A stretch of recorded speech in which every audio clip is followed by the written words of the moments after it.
Momento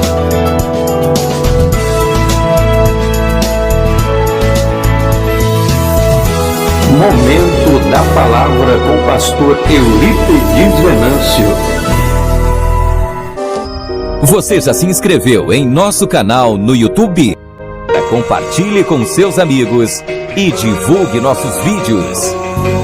Mensagens de fé, reflexão, esperança e motivação.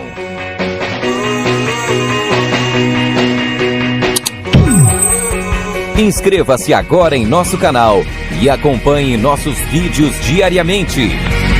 Se for observar, quando há uma grande fome nas terras de Israel, nós vamos perceber algo importante por demais.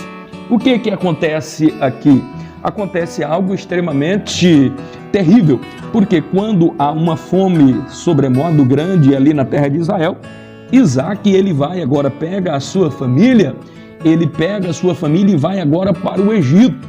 E a Bíblia nos informa que a mulher de Isaac era uma mulher muito formosa, uma mulher linda fisicamente falando.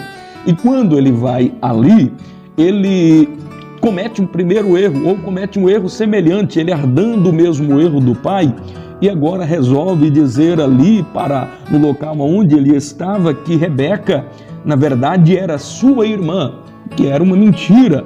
Era parente, tudo bem, porque era da mesma procedência, da mesma linhagem, mas ele estava cometendo a mentira.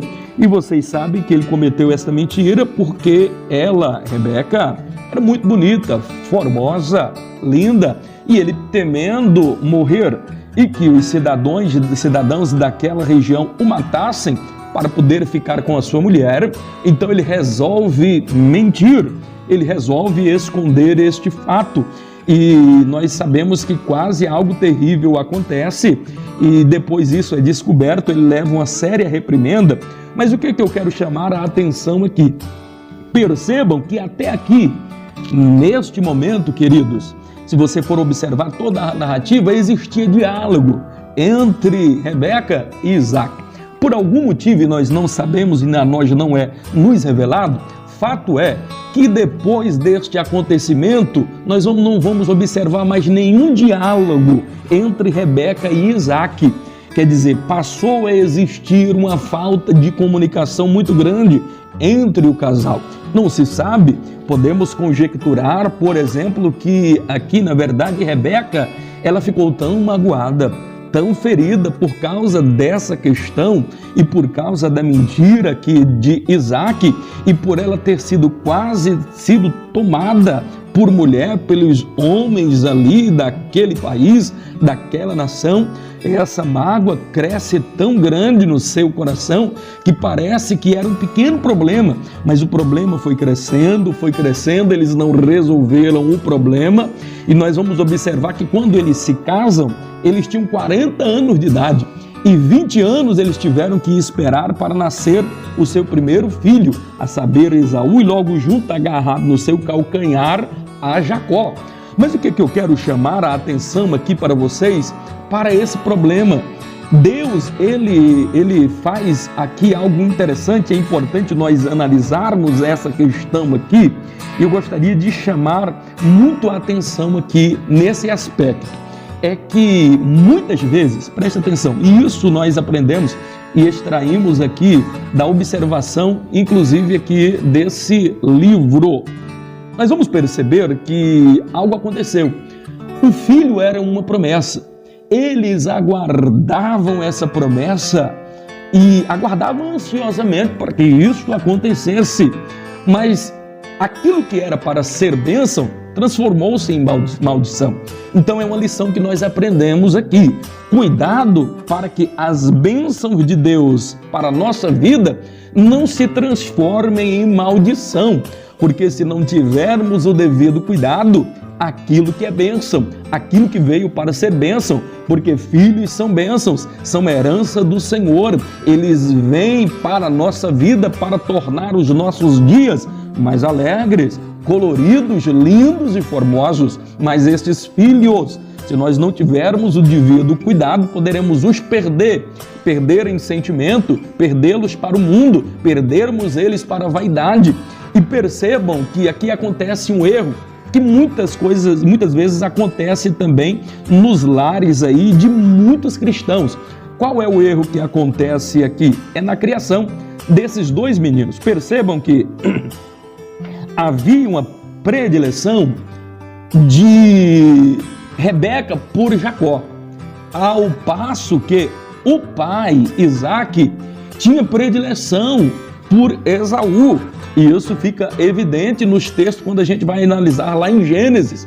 E é isso também que o livro está denunciando, que por causa dessas questões, muitas outras coisas, muitas feridas ficaram por serem resolvidas. Esta inimizade entre irmãos agora é tratada aqui severamente no livro, porque não tiveram cuidado em resolver o problema lá atrás, quando o problema nasceu. Então nós vamos observar que aquilo que era para ser bênção, transformou em maldição. E aqui acontece um erro de muitos pais. Nós não podemos tratar um filho melhor em detrimento do outro. Muitos pais cometem este erro. Evidentemente, eu preciso aqui alertar e dizer que eu também sou pai, só que sou pai apenas de um, não consigo observar os dois lados da moeda. Mas nós observamos e é natural. Eu percebo na criação que foi dada a nós, eu percebo na educação que é dada aos pais dos amigos que estão próximos da gente, que às vezes parece que um pai se identifica mais com o filho do que com o outro. E isso, às vezes, questão de afinidade é até normal. E existem afinidade. Às vezes um pai, ele se identifica mais com o filho, a mãe se identifica mais com o outro. Contudo, vale-se dizer, importante por demais destacar que isso jamais poderá se transformar em predileção de um em detrimento do outro, porque trará problema. A pessoa que se sentir aleijada nesse aspecto, ela vai crescer frustrada, revoltada com o pai ou com a mãe e assim por diante, poderá causar muitos males. Ainda que um se identifique mais com o outro, precisa ficar evidente para os nossos filhos que nós os amamos de maneira iguais, ainda que os tratemos de forma desiguais, porque é difícil você tratar um filho da mesma forma do que o outro, porque um tem determinado tipo de dom, o outro tem outro tipo de predileção, que às vezes vai se identificar mais com o pai ou com a mãe. Então essas questões é natural. Agora, o que não é natural, um pai demonstrar mais amor, mais apreço, mais predileção por um filho em detrimento do outro, poderá acontecer este terrível mal. E aquilo que era bênção transformou-se em maldição. Vocês conhecem a história que Rebeca, inclusive, vai enganar o seu marido, se junta com o seu filho mais novo, a quem ela amava. E o interessante é que ela que está tentando dar um jeitinho. O próprio Senhor, e aqui aprende uma outra lição, jamais nós poderemos lutar contra os desígnios de Deus ou tentar manipular os desígnios de Deus. Perceba no capítulo 25, no verso 23 de Gênesis, nós vamos observar que o próprio Deus disse que a criação dos filhos seria assim, que o mais velho serviria ao mais novo e que o mais novo subjugaria em excelência ao mais velho. Então existe aqui um limite claro. Então não é porque na verdade Rebeca queria, mas Deus já havia determinado antes. Agora no momento do nascimento deles, o próprio Deus orientou a Rebeca, orientou a Isaque, que o mais novo teria predileção ou seria maior ou teria poder sobre, na verdade, das bênçãos em relação ao mais velho. Então perceba que Deus já havia estabelecido um desígnio, Deus já havia estabelecido a sua vontade. O que acontece?